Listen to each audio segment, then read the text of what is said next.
Paul, can you hear me? I can. Thanks very much for inviting me. So, do you have anything to say about that eye patch? Your introductory, your colleague who introduced it, he took away my pirate joke. And I don't have anything else, so I got the weird condition which gives me double vision, and I'm not supposed to fly, but I'm sorry that I can't be there because I really wanted to be. It's no problem. I think maybe I won't be intimidated by you when you're not here, so the conversation will be better between us.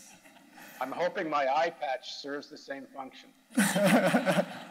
Okay, so the media has a tremendous influence on us. That's the topic I would like to start with you with. We feel that analysis of the media is important, and it's too less done in our society. So let's start with some definitions. What is the mainstream media, and what is independent media? Well, I think the most important thing to understand, at least about American, and to some extent Canadian, which I'm familiar with, is that corporate-owned media, and even most of the public, quote-unquote, publicly relies on government funding, it's really become part of the state. It's no longer, you could say some time ago, and this process has gradually developed, but there were days earlier in the development of American capitalism and the empire and such, you could say pre-World War II and early after World War II, where the corporate power, especially the power of billionaires, was a little indirect. You had a very established political class in the two major parties, Democrat and Republican. You had what some people call the deep state, which is the deep entrenched bureaucracy that goes on from one administration to another.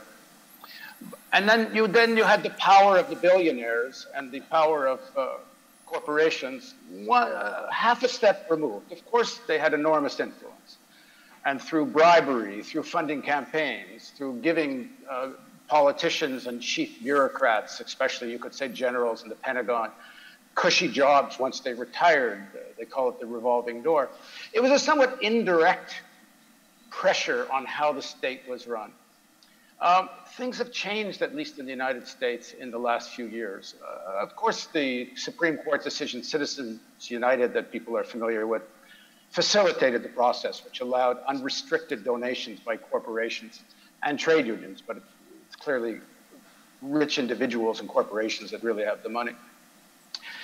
But this process was happening anyway, and it was happening for the process I'm talking about is direct control of the state and direct influence instead of having to work through a myriad of the bureaucracy. I'm giving, for example, the Koch brothers. I can't give you exact numbers, but even members of Congress say the Koch brothers more or less own Congress.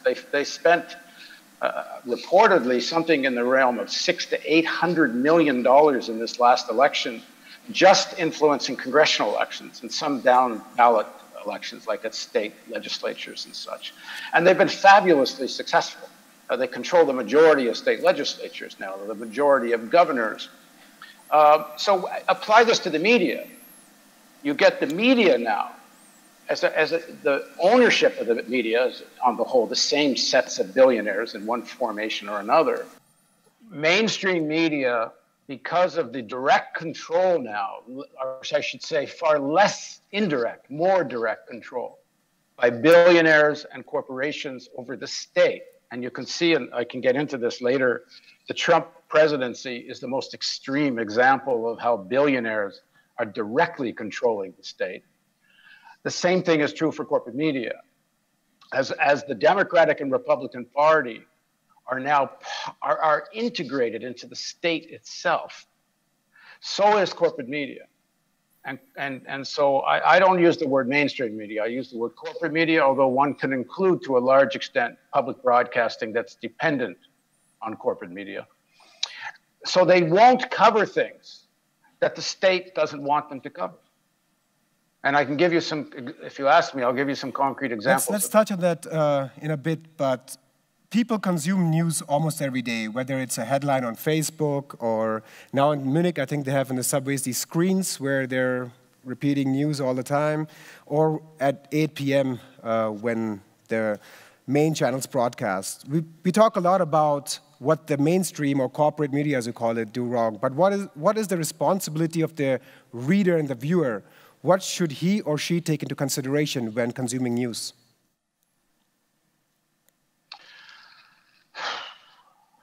There's no generalization for who the reader is. Like everything else, we live in a class society. And so we have to think about who we're talking about. You have the people that actually follow news in a regular way are actually a very small segment of the American population. Most people don't watch the news every day. And when they do, it's usually local news about their city. There's a stratum in America, which is people who are relatively well educated, from the elites or the upper middle class, if you want. They're more tuned in to the the media in between elections. Now, during elections, of course, more people pay some attention because there's sort of a drama and you're inundated with election information. But even then, something like 40, 45, even more % of the population doesn't even vote. On the day of the big presidential debate, while they got big numbers because Trump was such a sensation, normally most people don't even watch the debates. But there is still a power in news and in daily news, and it's the power of repetition. So what happens is a major story breaks, and corporate media frames it for people.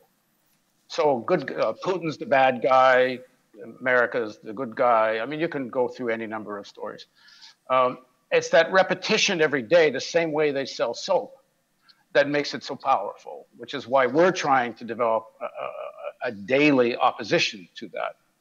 As far as the responsibility of people, of course, it's people's responsibility to be skeptical and to try to find out more. But if you work 2 jobs and you come home exhausted and your kids have to get fed and you're living in a city like we're in Baltimore, I would say the majority of people, one of their primary concerns is they want to be able to get out on the street and not get mugged or get shot, or if you're worried about unemployment and all the anxiety that goes with that. You know, it's not so easy to reach beyond mainstream media. In Baltimore, at least 1/3 of people in Baltimore are not even connected to the internet, and maybe higher than that. People have stuff on their phones, and also it seems so overwhelming, the information flow, and it makes people feel impotent. So our responsibility is we have to break through that. And one of the first things we have to do as independent media is stop talking to each other so much. The widest sections of the white working class in the United States vote for Trump. I mean, clearly his policies are against their interests. You know, you don't need to know very much to know that. But people are cut off from these kinds of information. And we in the independent media, we're not making enough effort to go where the people are, to speak to them. Like one thing we're going to do, we're setting up a unit to start kind of experiment. It's one of the reasons we came to Baltimore, frankly, to start talking to the ordinary people who are suffering most. But we're also going to set up a production team in a swing district in southern Pennsylvania and try to talk to people that voted for Trump and learn how to speak to that section of the people. Because this is what change is going to come from. We can talk to each other till we're blue in the face. But if we don't get to the people who are suffering the most and don't really have, you know, the sea of information, they actually don't really get to it. And we have to help with that. Okay, so you were talking...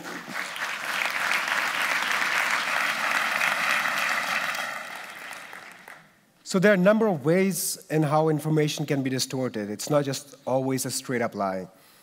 Error of omission, you leave out some context, misrepresentation, minimization, exaggeration, and so on and so forth. Can you talk about some cases where news has been distorted? Yeah, I'll give a few that I think are critical, and they relate to this issue of why there is a Trump presidency. I'll start with one. The coverage of 9/11 and why 9/11 took place, how it took place, was certainly on a historic level one of the greatest failures of any sense that mainstream corporate news plays a role of journalists. First and foremost, during the whole critical period following 9/11, the months leading up to the invasion of Afghanistan and afterwards, it was practically banned to talk about US foreign policy. I ran this show on CBC at the time and called Counterspin, and we had an actual debate 4 days after 9/11. And the morning we did the show, there were newspapers, English-speaking newspapers all across the world. I can't speak for non-English speaking because of my ignorance, because I can't read other newspapers. But there was an editorial which said, if you try to connect US foreign policy to the events of 9/11, if you talk about blowback, you're capitulating to terrorism and you're blaming the victims. Well, we had that debate. We defied it, you could say. We were one of the very few in that initial few months that didn't cave under the pressure to that. But that created this whole narrative of Islamic terrorism is the enemy. Worse than that, the worst part of the narrative was that we were fighting evil. It became a great morality play that corporate media more or less bought into because they were terrified of the pressure from the White House. A president, most people don't even remember this. There was a TV show on American television prior to 9/11 called That's My Bush. It was a satire about the Bush family while they were in the White House. He was a subject of ridicule. After 9/11, all of a sudden he's a great hero. Number two, that was the 9/11 piece. There was evidence then, and there's been great amount of evidence since, that at the very least, the Bush-Cheney administration sat on information and didn't act, information that might have led to preventing 9/11, at the very least. We did an interview with Bob Graham a year ago, another one more recently. Bob Graham was the co-chair of the Senate Intelligence Committee. And in that interview, I asked him, do you think that Bush-Cheney deliberately created a culture of not wanting to know in the American intelligence agency? And he said, yes.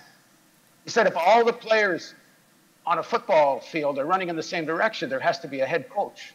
I asked him later, even more direct, is Bush-Cheney responsible for deliberately, not through confusion or miscommunication of the intelligence agencies?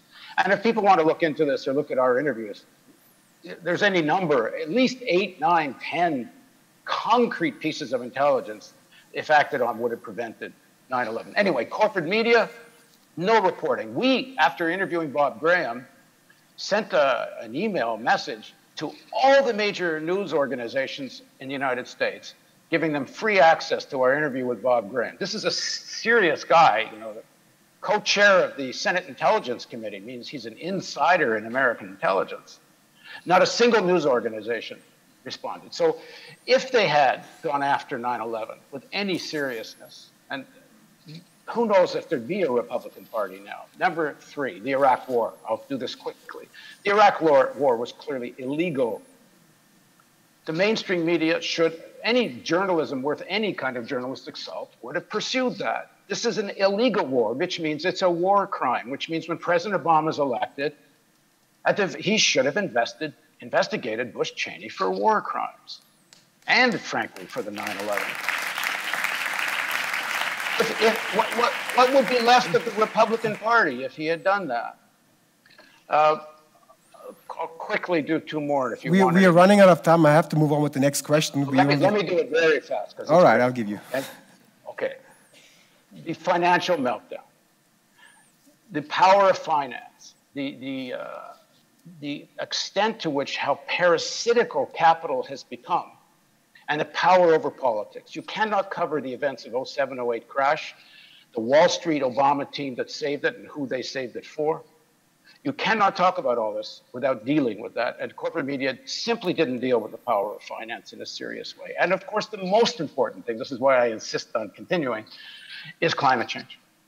If there had been any kind of serious journalism covering climate change and covering the ridiculousness of the denial of climate change science, how do Americans possibly elect a climate-denying administration? It's the #1 crime of mainstream media, is the lack of coverage of climate change and how serious and urgent the crisis is.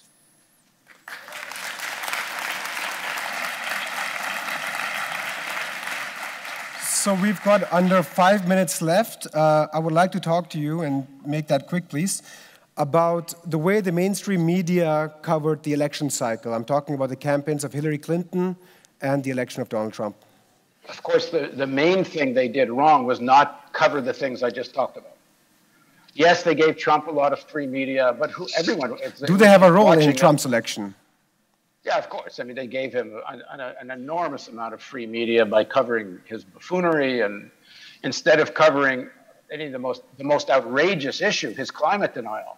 That should have been the #1 story of the election, electing a climate denial administration. They barely mentioned it. I mean, one of the reasons they barely mentioned it is because Hillary Clinton barely mentioned it. So, I mean, of course, the Obama administration economic policies so greatly exaggerated the economic inequality, which set the table for Trump. Hillary promises to continue the Obama legacy. So, of course, she becomes the defender of the status quo. And then the media doesn't play its own role, because its own role should be informing the American public. That should be its responsibility, not just repeating what the various campaigns say.